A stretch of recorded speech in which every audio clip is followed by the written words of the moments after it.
नमस्कार दोस्तों, मैं आर्य सर आपका अपने YouTube क्लास में स्वागत करता हूं। आशा करता हूं आप सब घर पर होंगे, सुरक्षित होंगे, अच्छे से होंगे।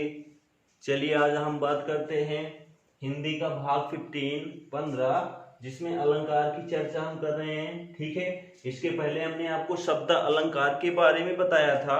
आज की डेट में हम आपको अर्थ अलंकार के बारे में बताएंगे। ठीक है, तो जो शब्द अलंकार था वो सामान्यतः 6 प्रकार का था, जिसमें आपका अनुप्रास अलंकार, यमक अलंकार, श्लेष अलंकार, वक्रोक्ति अलंकार, वीप्सा अलंकार और पुनरुक्ति प्रकाश अलंकार था। उसके बारे में हमने चर्चा की थी। और जिसमें अनुप्रास अलंकार था जो वो 5 प्रकार का था। ठीक है, छेका अनुप्रास, द्वितीयानुप्रास, लाटा अनुप्रास, अंत्यानुप्रास और श्रुत्यानुप्रास, ये अलंकार थे अनुप्रास अलंकार के अंतर्गत। आज हम बात करते हैं अर्थालंकार।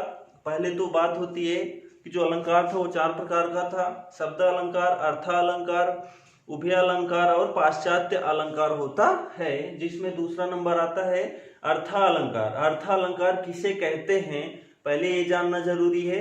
ठीक है, तो अर्थालंकार जो अर्थों के द्वारा चमत्कार उत्पन्न करता है। जो शब्दालंकार था उसमें क्या था कि जहां पर शब्दों के द्वारा चमत्कार उत्पन्न होता है वो आपका शब्दालंकार था। यहाँ पर जो है अर्थालंकार यानी अर्थ के द्वारा जो है जो चमत्कार उत्पन्न होता है वही आपका अर्थालंकार होता है। ठीक है, यानी जहां पर अर्थ जो है चमत्कार उत्पन्न कर दें वो आपका क्या कहलाएगा, अर्थालंकार कहलाएगा। ठीक, चलिए हम इसमें देखते हैं कि जो अर्थालंकार होता है वो लगभग देखा जाए तो 100 क्रॉस है, यानी 100 से अधिक अलंकार कौन से हैं, वो आपके अर्थालंकार हैं। लेकिन 100 से अधिक अलंकार जो है वो हमको पढ़ने की आवश्यकता नहीं है। ठीक है, जो प्रमुख अलंकार है अर्थालंकार के अंतर्गत वही हमको जानना जरूरी है। ठीक, तो हम यहाँ पर अर्थालंकार के बारे में जानेंगे। तो यहाँ पर ध्यान दीजिए, जो अर्थालंकार है वो बहुत ज्यादा है जिसको हम नहीं जान सकते, लेकिन कुछ प्रमुख जान सकते हैं। तो जैसे यहाँ पर हमने एक ट्रिक बनाई है अर्थालंकार के अंतर्गत, जिसमें आपके 9 अलंकार को लिया गया है। अदर अलंकार जो है हम उसको नेक्स्ट ट्रिक में ऐड कर सकते हैं। तो यहाँ पर ध्यान दीजिए, लिखा है उसका रूप अति भ्रमित दृष्टि का है। उसका रूप जो है अति भ्रमित दृष्टि का है। ये अर्थालंकार की ट्रिक के अंतर्गत 9 आपके अलंकार आते हैं। तो उसका रूप अति भ्रमित दृष्टि का है। तो यहाँ पर ध्यान दीजिए, ऊ से उपमा अलंकार और ऊ से ही उत्प्रेक्षा अलंकार होता है। ठीक, सा से संदेह अलंकार और रूप से रूपक अलंकार, अति से अतिशयोक्ति अलंकार, भ्रा से भ्रांतिमान अलंकार, मी से मानवीकरण अलंकार, दृष्टि से दृष्टांत अलंकार और का से काव्यलिंग अलंकार होता है। ठीक है, तो यहाँ पर जो है हमने 9 अलंकार को लिया एक ट्रिक के द्वारा, जिसमें उसका रूप अति भ्रमित दृष्टि का है। ठीक, चलिए हम इसमें बात करते हैं। अर्थालंकार में पहला अलंकार जो होता है वो उपमा अलंकार होता है। तो उपमा अलंकार किसे कहते हैं? ठीक है, एक तो उपमा खाने वाला शायद होता है। ठीक, तो यहाँ पर जो है उपमा अलंकार किसे कहते हैं हम उसके बारे में जानते हैं। ठीक है, तो यहाँ पर ध्यान दीजिएगा, उपमा अलंकार यहाँ पर लिखा है 2 वस्तुओं के बीच समानता प्रकट करना। 2 वस्तुओं के बीच जो है समानता अगर की जाए, ठीक है, कह दिया जाए कि ये 2 वस्तु है लेकिन दोनों तो एक ही है। ठीक, तो 2 वस्तुओं के बीच अगर समानता प्रकट की जाए तो वहां पर जो होता है वो आपका उपमा अलंकार होता है। ठीक, चलिए परिभाषा एक बार ध्यान दे देते हैं। जब किसी समान धर्म के आधार पर एक वस्तु की समानता, जब किसी समान धर्म के आधार पर एक वस्तु की समानता या तुलना की जाती है, जब किसी समान धर्म के आधार पर एक वस्तु की समानता या तुलना की जाए किसे, अन्य वस्तु से, तो वहां पर कौन सा अलंकार होता है, उपमा अलंकार। जब किसी समान वस्तु की, जब किसी समान धर्म के आधार पर एक वस्तु की समानता या तुलना किसी अन्य वस्तु से की जाती है तो वहां पर उपमा अलंकार होता है। या जब एक वस्तु की, ठीक है, किसी दूसरे वस्तु से तुलना की जाए, जब एक वस्तु की किसी दूसरे वस्तु के साथ तुलना की जाए वहां पर क्या होता है, उपमा अलंकार होता है। ठीक है, यानी दो वस्तुओं के बीच समानता, एक वस्तु कोई और है, एक वस्तु कोई और है, उन दोनों के बीच समानता या तुलना करना ही आपका क्या कहलाता है, उपमा अलंकार कहलाता है। तो उपमा अलंकार जो होता है वो चार प्रकार के, यानी जो इसके उपमा हैं इसके चार अंग हैं। उपमा को पहचानने के लिए चार अंग हैं। ठीक है, यानी उपमा अलंकार तो जो होता है कई प्रकार होते ही हैं। उपमा अलंकार को हम पहचानेंगे कैसे, उसके लिए उसके चार अंग हैं। ठीक है, तो हम उसमें चार अंग देखते हैं। यहां पर पहला है उपमेय, दूसरा है उपमान, तीसरा है वाचक शब्द, चौथा है आपका साधारण धर्म। ठीक है, तो यहां पर ध्यान दीजिए उपमेय किसे कहते हैं। तो उपमेय जिसको कहते हैं जिसकी उपमा दी जाती है, जिसकी उपमा दी जाती है उसको उपमेय कहते हैं। ठीक है, दूसरा है उपमान, उपमान जिससे उपमा की जाती है, यानी जो उपमेय था जिसकी उपमा दी जाती है, ठीक, और उपमान जो है वो जिससे उपमा की जाती है। और जो वाचक शब्द है वो कह रहा है कि समानता को प्रकट करने वाले शब्द को ही वाचक शब्द कहते हैं। यानी दो वस्तु है, उन दोनों को समानता या तुलना किस शब्द के द्वारा, किसके द्वारा जोड़ा जा रहा है वो आपका क्या कहलाता है, वाचक शब्द कहलाता है। उसमें जो है किसी भी उदाहरण में आपको ये शब्द अगर दिख जाते हैं तो आप वहां पर पहचान लेंगे कि कौन सा अलंकार है, उपमा अलंकार है। उनमें देखते हैं कौन कौन सा है, सा, सी, से, सम, समान, तुल्य, सरिस, सदिश, जैसे, जिमी। ठीक, यहां पर फिर से ध्यान दे दीजिएगा, सा, सी, से, सम, समान, तुल्य, सरिस, सदिश, जैसे, जिमी। ये शब्द अगर किसी उदाहरण में आते हैं काव्य के पंक्ति में, वहां पर अगर आपसे पूछा जाए कौन सा अलंकार है, तो अगर आपको ये शब्द कहीं दिख गया तो आप तो तुरंत उसको क्या कर देंगे, उपमा अलंकार। ठीक, इसका चौथा जो अंग है वो है साधारण धर्म। साधारण धर्म क्या होता है, जिस गुण को लेकर उपमा दी जाती है, जिस गुण को लेकर उपमा दी जाती है वो आपका क्या कहलाता है, साधारण धर्म। ठीक, चलिए हम उदाहरण के माध्यम से ही समझ पाएंगे कि उपमेय, उपमान, वाचक शब्द और साधारण धर्म होता क्या है। ठीक है, परिभाषा के द्वारा तो उतना नहीं समझ सकते, लेकिन उदाहरण के द्वारा हम समझ सकते हैं। ठीक है, यहाँ पर पहला उदाहरण लिखा है, पीपर पात सरिस मन डोला। पीपर पात सरिस मन डोला, यानी जो पीपल का पत्ता है, ठीक है, वो मन की तरह सरल, ठीक है, यानी डोलता रहता है। मन जो होता है देखो एक जगह स्थिर नहीं रहता, वैसे ही पीपल का पत्ता भी एक जगह स्थिर नहीं रहता, हरदम हिलता रहता है।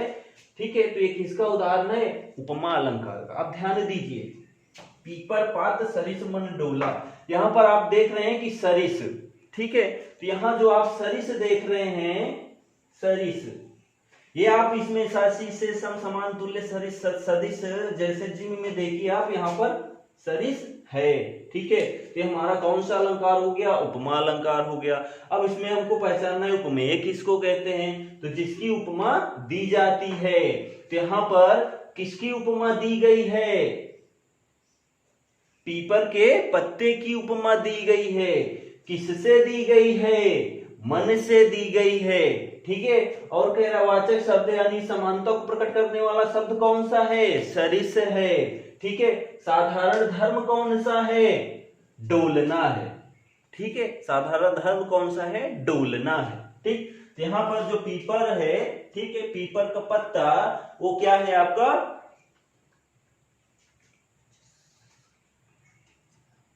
पीपर का पत्ता जो है वो क्या है आपका, उपमेय हो गया। ठीक है, सरिस जो है आपका वो वाचक शब्द हो गया। ठीक, मन जो है आपका उपमान हो गया, और डोला आपका क्या हो गया, साधारण धर्म हो गया। ठीक, दूसरे उदाहरण में हम देख लेते हैं, राम का मुख कमल के समान सुंदर है। राम का मुख कमल के समान सुंदर है, तो राम का मुख जो है जिसकी उपमा दी जाती है उसको उपमेय कहते हैं। तो राम के मुख की उपमा दी गई है, किससे दी गई है? कमल से दी गई है। ठीक है, तो यहां पर ध्यान दीजिए कि राम का मुख जो होता है वो क्या है आपका? राम का मुख जो है वो आपका उपमेय हो गया,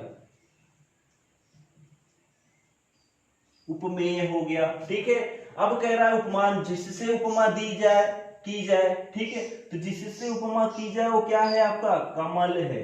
ठीक है, तो ये आपका उपमान हो गया।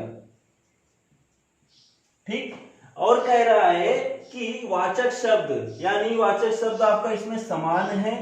ठीक, तो ये आपका क्या हो गया? वाचक शब्द हो गया।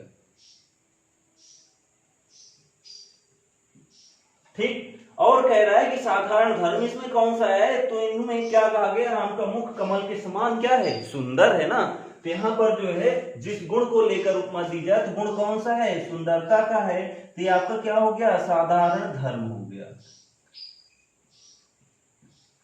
ठीक है, तो ये क्या होता है? जो उपमा अलंकार होता है इसके 4 अंग होते हैं। ठीक है, कौन कौन से होते हैं? उपमेय, उपमान, वाचक शब्द और साधारण धर्म। ठीक है, उपमेय जिसको क्या कहते हैं? जिसकी उपमा दी जाती है, यानी जिसकी तुलना की गई है। उपमान किसे कहते हैं? जिससे तुलना की गई है। ठीक है, और क्या कहता है कि वाचक शब्द किसे कहते हैं? जिसमें सासी से, समसमान, तुल्य, सदिश, जैसी, जैसे ऐसे शब्द है वो आपका क्या होता है? वाचक शब्द होता है। साधारण धर्म क्या होता है? कौन से शब्द से उसकी तुलना की गई है, कौन से शब्द से उसके गुण को बताया गया है, वो आपका क्या कहलाता है? साधारण धर्म। ठीक, यहाँ पर हमने 2 उदाहरण देखा, पीपर पात सरिस मंडोला, राम का मुख कमल के समान सुंदर है। और उदाहरण हम देख लेते हैं, मुख मयंक सम मंजू मनोहर। मुख मयंक सम मंजू मनोहर, यानी जो आपका मुख है वो चंद्रमा के समान है। ठीक है, सुंदर है। यहाँ पर राम का मुख कमल के समान सुंदर है। ठीक, और देख लेते हैं, हरिपद कोमल कमल से। हरिपद कोमल कमल से, यानी हरि के जो पैर हैं वो कोमल, कमल से भी अधिक क्या है? कोमल है। ठीक है, नेक्स्ट उदाहरण देख लेते हैं, चांद जैसे मुखड़े पे बिंदिया सितारा ओ सितारा। ठीक है, तो यहां पर चांद जैसे मुखड़े पे बिंदिया सितारा। ठीक, चलिए, जो आपका उपमा अलंकार होता है वो कितने प्रकार का होता है? तो वो 4 प्रकार का होता है। जो उपमा अलंकार होता है वो 4 प्रकार का होता है। तो ध्यान दीजिए कौन कौन सा है? पूर्णोपमा, पूर्णोपमा यानी पूर्ण जो उपमा दी गई हो जिसमें, वो आपका पूर्णोपमा कहलाएगा।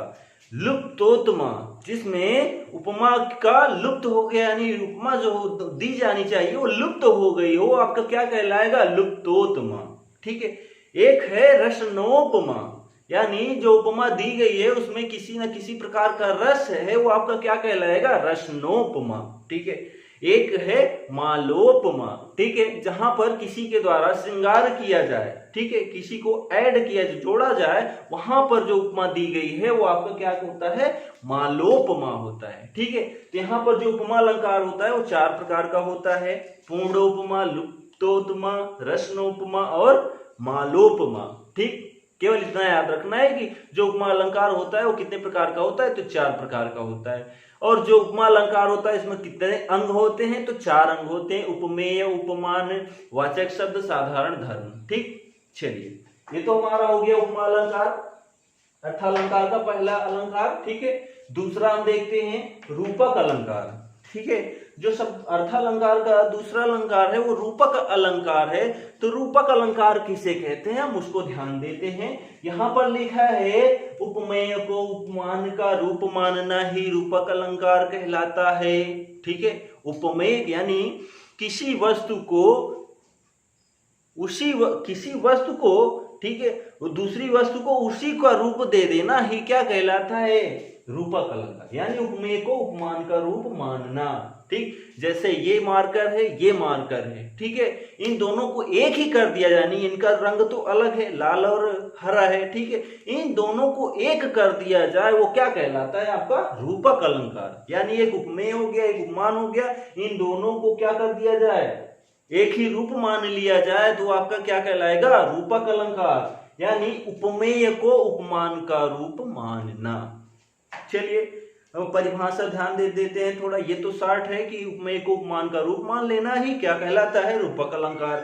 देखते हैं, जहां पर उपमेय और उपमान में कोई अंतर ना हो, ठीक है, जहां पर उपमेय और उपमान में कोई अंतर ना हो, ना दिखाई दे, वहां पर आपका क्या होता है, रूपक अलंकार होता है। ठीक है, चलिए हम दूसरी परिभाषा देख लेते हैं। जहां पर उपमेय में उपमान का भेद रहित आरोप होता है, उपमेय में उपमान का भेद रहित आरोप होता है, वहां पर आपका रूपक अलंकार होता है, या उपमेय को उपमान का रूप मान लेना ही आपका रूपक अलंकार कहलाता है। ठीक है, उदाहरण हम देखते हैं, उदाहरण के द्वारा ही हम समझ पाएंगे। ठीक है, वैसे तो परिभाषा तो समझ में आ ही गई होगी कि जहां पर उपमेय को उपमान का रूप मान लिया जाता है वो आपका रूपक अलंकार कहलाता है। उदाहरण हम देखते हैं, चरण कमल बंदो हरिराई, चरण कमल बंदो हरिराई। जो चरण है वो कमल के समान किसका है, हरि का है, यानी जो चरण था वो सच में कमल हो गया है। चरण कमल यानी चरण का, सॉरी कमल का चरण। ठीक है, कह रहा है चरण कमल बंदो हरिराई, जो चरण है वो कमल का बन गया है, किसका, हरि का। ठीक है, यानी जो हरि के पाद यानी चरण हैं वो कमल के बन गए हैं, यानी यहां पर क्या किया गया है, उपमेय को उपमान का रूप दे दिया गया है। इसमें उपमेय क्या है, चरण है, उपमान क्या है, ठीक है, उपमान क्या है, कमल है। ठीक है, और वाचक शब्द क्या है, इसमें वाचक शब्द को कोई जरूरत नहीं है। ठीक है, तो यहां पर जो है उपमेय क्या है आपका, चरण, और जो है उपमान आपका क्या है, कमल है, यानी जो चरण है वो कमल के बने हैं, इसलिए यहां पर कौन सा अलंकार हो गया, रूपक अलंकार। दूसरा उदाहरण देखते हैं, पायो जी मैंने राम रतन धन पायो। पायो जी मैंने राम रतन धन पायो, कह रहा है कि मैंने तो राम रतन धन पा गया। ठीक है, धन, अब धन देखा जाए तो धन तो एक धातु होती है। ठीक है, यानी जो धन अधिकतर रत्न होते हैं, वो आभूषण होते हैं, वो धातुएं ही होती हैं। तो यहाँ पर पायो जी मैंने राम रतन धन पायो, हमने तो राम रतन क्या कहते हैं, धन पा गया, राम रतन नाम का धन पा गया, यानी जो धातुएं थी वो पा गया। अब यहाँ पर ध्यान दीजिए, जो धातु थी वो राम नाम से जोड़ा गया, यानी जो राम थे वो क्या हो गए, रत्न हो गए। ठीक है, एक आभूषण हो गए। ठीक है, तो यहाँ पर जो है उपमेय को उपमान का रूप दे दिया गया है कि पायो जी मैंने राम रतन धन पायो, मैंने राम नाम रतन धन पा लिया है। राम नाम का रतन यानी आभूषण होना चाहिए, धन होना चाहिए, वो हमने ग्रहण कर लिया है, किसके अंतर्गत, रूपक अलंकार के अंतर्गत। ठीक है, और उदाहरण हम देख लेते हैं, समय सिंधु चंचल है भारी, समय सिंधु चंचल है भारी, या मैया मैं तो चंद्र खिलौना लई हूं, मैया मैं तो चंद्र खिलौना लई हूं, चांद वाला खिलौना चाहिए। ठीक है, यानी जो चांद है वही चाहिए इनको, किसके अंतर्गत, उपमेय को उपमान का रूप मानने के अंतर्गत। ठीक है, या ये रेशमी जुल्फें ये शरबती आंखें इन्हें देख कर जी रहे हैं सभी। ठीक है, यहां पर क्या हुआ कि ये रेशमी जुल्फें ये शरबती आंखें इन्हें देख कर जी रहे हैं सभी। ठीक है, ये रेशमी जुल्फें, क्या बात है। उसके बाद कह रहा है ये शरबती आंखें, क्या बात है, इन्हें देख कर जी रहे हैं सभी। बताओ कि ये बालों के द्वारा और आंखों के द्वारा इन दोनों को देख कर जो है लोग जी रहे हैं। ठीक है, ये रेशमी जुल्फें, ठीक है, रेशम की तरह हैं जुल्फें। उसके बाद शरबती आंखें, जो आंखें वो शराब के जैसी हैं।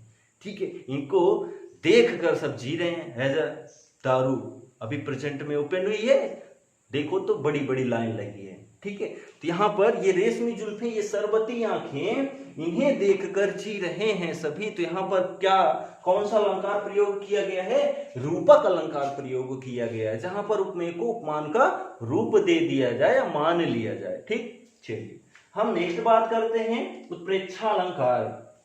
तीसरा जो अलंकार है वो अर्थालंकार का, वो आपका उत्प्रेक्षा अलंकार है। उत्प्रेक्षा अलंकार किसे कहते हैं? तो ध्यान दीजिए, दो वस्तुओं के बीच संभावना जहां की जाती है, कह रहा है कि दो वस्तुओं के बीच संभावना की जाए, ठीक है, यानी ये दो मार्कर हैं, दोनों अलग अलग रंग के हैं, इनको मिलाने की संभावना की जाए, ये हो सकता है या नहीं हो सकता है, वहां पर क्या होगा? आपका उत्प्रेक्षा अलंकार होगा, ठीक है। तो उत्प्रेक्षा अलंकार किसे कहते हैं? जहां पर दो वस्तुओं के बीच संभावनाएं की जाती हैं, वहां पर आपका उत्प्रेक्षा अलंकार होता है, ठीक है। तो ध्यान दीजिएगा, इसके पहले हमने आपको बताया था कि रूपक अलंकार, रूपक अलंकार में क्या होता है? उपमेय को उपमान का रूप मान लिया जाता है, जो कि 3 प्रकार का होता है, ठीक है। रूपक अलंकार 3 प्रकार का होता है, सांग रूपक, निरंग रूपक और परंपरित रूपक, ठीक है। तो जो रूपक अलंकार होता है 3 प्रकार का होता है, हमको जानने की आवश्यकता नहीं है, फिलहाल थोड़ी जानकारी होनी चाहिए। तो रूपक अलंकार 3 प्रकार का होता है। तो उत्प्रेक्षा अलंकार जहां दो वस्तुओं के बीच क्या होती है? संभावना की जाती है, वो आपका उत्प्रेक्षा अलंकार होता है। दूसरी भाषा में ध्यान देते हैं, उत्प्रेक्षा का अर्थ होता है किसी वस्तु के संभावित रूप की उपेक्षा करना। उत्प्रेक्षा का अर्थ क्या होता है? कि किसी वस्तु के संभावित रूप की उपेक्षा करना, ठीक है। उपेक्षा करना क्या कहलाता है? उत्प्रेक्षा अलंकार। या जहां पर उपमेय में उपमान की संभावना की जाती है, उपमेय में उपमान की संभावना की जाती है कि हाँ ये है कि नहीं है, वहां पर क्या होता है? उत्प्रेक्षा अलंकार होता है। जहां पर जैसे कि वहां पर हम कुछ शब्द देख सकते हैं, मन मानो, जन जानो, मनहु जनहु और ज्यों, ठीक है। क्या लिखा है? मन मानो, जन जानो, मनहु जनहु ज्यों। इन शब्द के द्वारा हम जो है किसी भी शब्द या वाक्य में, ठीक है, काव्य में अगर ये शब्द कहीं दिख जाता है तो वहां पर आपका उत्प्रेक्षा अलंकार होगा, जहां पर मन मानो, जन जानो, मनहु जनहु और ज्यों लिखा रहेगा, ठीक। तो यहाँ इस शब्द के द्वारा हम जो है उत्प्रेक्षा अलंकार की पहचान कर सकते हैं। चलिए हम इसको देखते हैं, इसका उदाहरण जो होता है, यहाँ पर उत्प्रेक्षा अलंकार क्या हुआ? दो वस्तुओं के बीच संभावना, किसके द्वारा? मन मानो, जन जानो, मनहु जनहु ज्यों, ठीक। उदाहरण देखते हैं, नेत्र मानो कमल है, ठीक है। नेत्र मानो कमल है, तो यहाँ पर जो है मानो के अंतर्गत हमने क्या जान लिया कि ये आपका उत्प्रेक्षा अलंकार है। क्यों है? क्योंकि इसमें मानो लगा है। जहां पर मन मानो, जन जानो, मनहु जनहु ज्यों लगा रहे, वो आपका उत्प्रेक्षा अलंकार होता है। इसलिए कौन सा अलंकार है? उत्प्रेक्षा अलंकार है। किस लिए है? क्योंकि यहाँ पर नेत्र मानो कमल है, ठीक है, यानी जो आंखें हैं वो कमल जैसी, ठीक। यहाँ पर क्या हो गया? उत्प्रेक्षा अलंकार हो गया। दूसरा उदाहरण देखते हैं, उस काल मारे क्रोध के तन कांपने उनका लगा, मानो हवा के जोर से सोता हुआ सागर जगा, ठीक है। ये आपका यहाँ पर मानो लिखा है, ठीक है, इसलिए कौन सा अलंकार हो गया? उत्प्रेक्षा अलंकार हो गया, ठीक है। और देखते हैं, और उदाहरण इसका देख लेते हैं, सोहत ओढ़े पीठ पट, श्याम सलोनी गात, मनहु नील मणि शैल पर, आतपि प्रयोग प्रभात, ठीक है।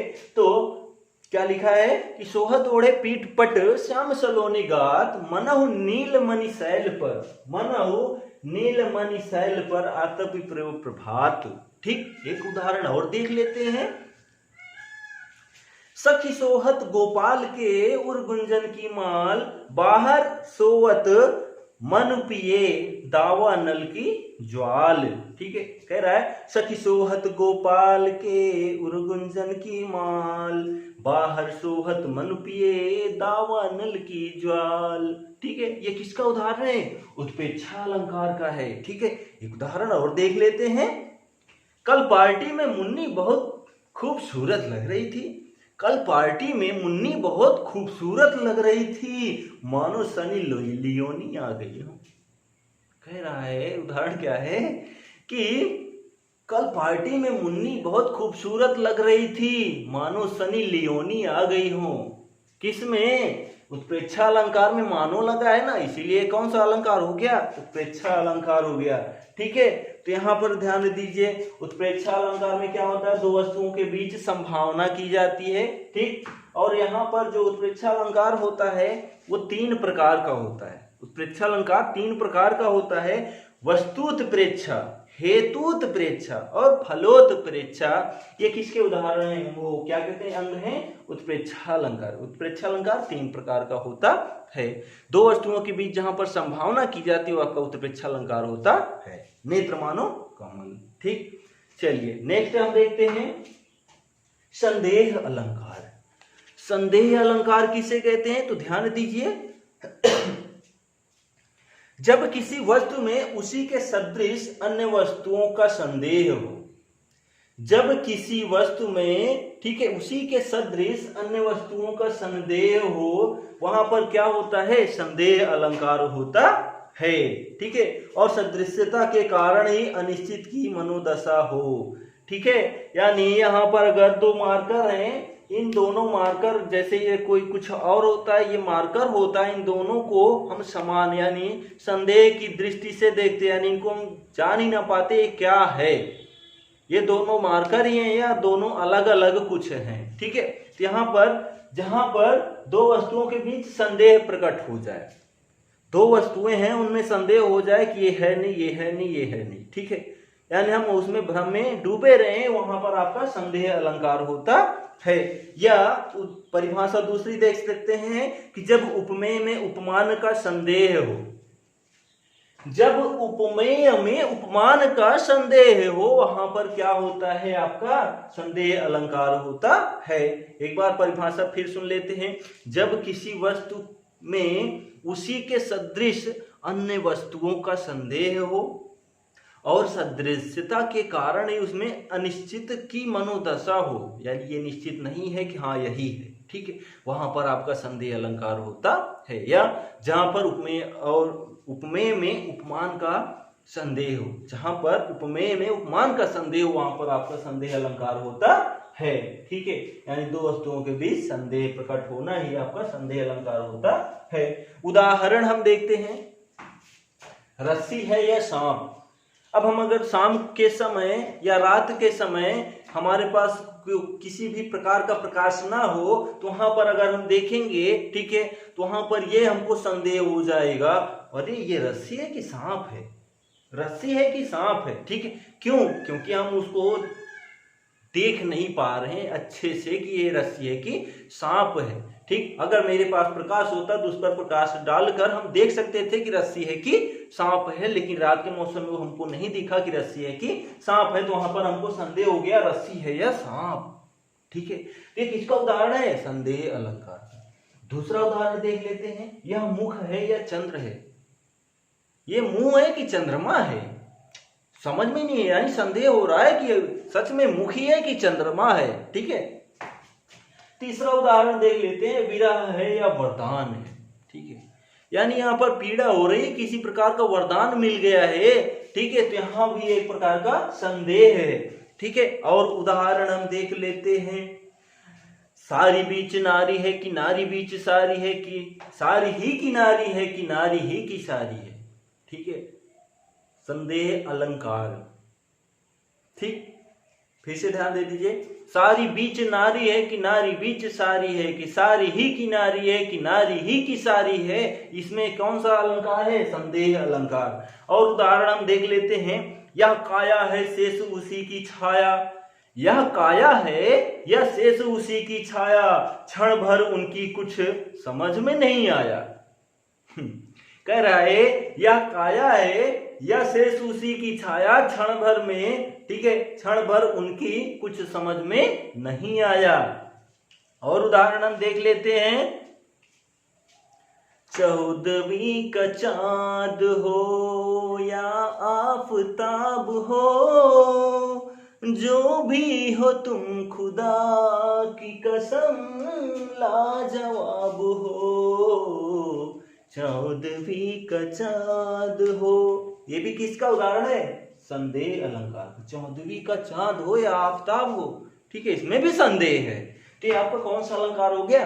संदेह अलंकार हो गया। ठीक है, आज की डेट में हमने आपको बताया अर्थालंकार किससे कहते हैं, उसके कौन से भाग हैं, यानी अंग या अर्थालंकार कितने प्रकार का होता है, उसको हमने एक ट्रिक के माध्यम से जाना है। अभी 9 रस अलंकारों को उसके बाद दूसरी ट्रिक के माध्यम से जानेंगे, और जितने अलंकार हैं प्रमुख। ठीक है, और उसमें से हमने पहला उपमा अलंकार बताया, जहां पर दो वस्तुओं के बीच समानता की जाती है, वो क्या कहलाता है? उपमा अलंकार कहलाता है। ठीक है, और इसका उदाहरण क्या था? राम का मुख कमल के समान सुंदर है या पीपर पात सरिस मंडोला।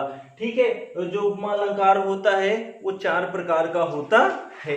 ठीक है, अब देखते हैं रूपक अलंकार क्या होता है कि जहां पर दो वस्तुओं के बीच जहां पर उपमेय को उपमान का रूप मान लिया जाता है। उपमेय को उपमान का रूप मानना ही क्या कहलाता है? आपका रूपक अलंकार कहलाता है। ठीक है, यानी दो वस्तुओं को एक मान लेना, यानी दो वस्तुएं अलग हैं लेकिन उनको एक मान देना ही क्या कहलाता है? रूपक। तो जैसे उदाहरण है उसमें चरण कमल बंधो हरिराइया, पायो जी मैंने राम रतन धन पायो। ठीक है, या चांद जैसे मुखड़े पे बिंदिया सितारा, पायो जी मैंने राम रतन धन पायो, या मैया मैं तो चंद्र खिलौना लाई हूं, या ये रेशमी जुल्फें ये सरबती आंखें इन्हें देखकर जी रहे हैं सभी। ठीक है, जो ये रूपक अलंकार होता है, दो वस्तुओं को एक मान लेना ही आपका क्या कहलाता है? रूपक अलंकार कहलाता है। ये 3 प्रकार का होता है। ठीक है, नेक्स्ट हम बात करते हैं उत्प्रेक्षा अलंकार में दो वस्तुओं के बीच संभावना की जाती है। दो वस्तुएं उनके बीच संभावना की जाए वो आपका क्या कहलाता है? उत्प्रेक्षा अलंकार कहलाता है। जिसमें को पहचानने के लिए हम मन मानो जन जानू मनहु जनऊ ज्यों का शब्द का लगा होना ही वो क्या कहलाएगा? उत्प्रेक्षा अलंकार कहलाएगा। जैसे नेत्र मानो कमल है। ठीक है, या उस काल मारे क्रोध कीर्तन कांपने उनका लगा, मानो हवा के जोर से सोता हुआ सागर जगा। ये क्या है? उत्प्रेक्षा अलंकार है। तो उत्प्रेक्षा अलंकार भी 3 प्रकार का होता है। ठीक, नेक्स्ट हम बात करते हैं संदेह अलंकार, जहां दो वस्तुओं के बीच संदेह प्रकट हो जाए। ठीक है, यह उपमेय में उपमान का संदेह ही क्या कहलाता है? संदेह अलंकार। ठीक है, ये क्या होता है? रस्सी है या सांप इसका उदाहरण है, या मुख है या चंद्र, विरह है या वरदान। ठीक है, ये सब किसके उदाहरण है? संदेह अलंकार के उदाहरण है। ठीक है, आशा करता हूं आप सबको अच्छे से समझ में आया होगा। मैंने आपको सरल भाषा में बहुत ही मनोरंजन ढंग से, ठीक है, यानी आपको बोरिंग ना महसूस हो, ठीक है, ऐसा पढ़ाया कि हमने आपको अच्छा लगे पढ़ना। ठीक है, तो हमने जो आपको 4 अलंकार बताया, उपमा, रूपक, उत्प्रेक्षा और संदेह अलंकार, बहुत ही आसान और सरल भाषा में बताया, ट्रिक के माध्यम से बताया, बहुत छोटे शब्दों में बताया। आशा करता हूं आपको अवश्य समझ में आया होगा। ना समझ में आया हो तो प्लीज कमेंट जरूर करिएगा। अगर पसंद आया हो तो लाइक करिएगा, ना पसंद आया हो तो डिसलाइक जरूर करिएगा, पर अपना वोट जरूर दीजिएगा। और मेरे चैनल को सब्सक्राइब करके मेरे उत्साह को और अगर आप बढ़ाएंगे तो बहुत बहुत शुक्रिया रहेगा आपका। आप सब अच्छे से रहें, अच्छे से पढ़ें, घर पर रहें और सुरक्षित रहें। जय हिंद, धन्यवाद।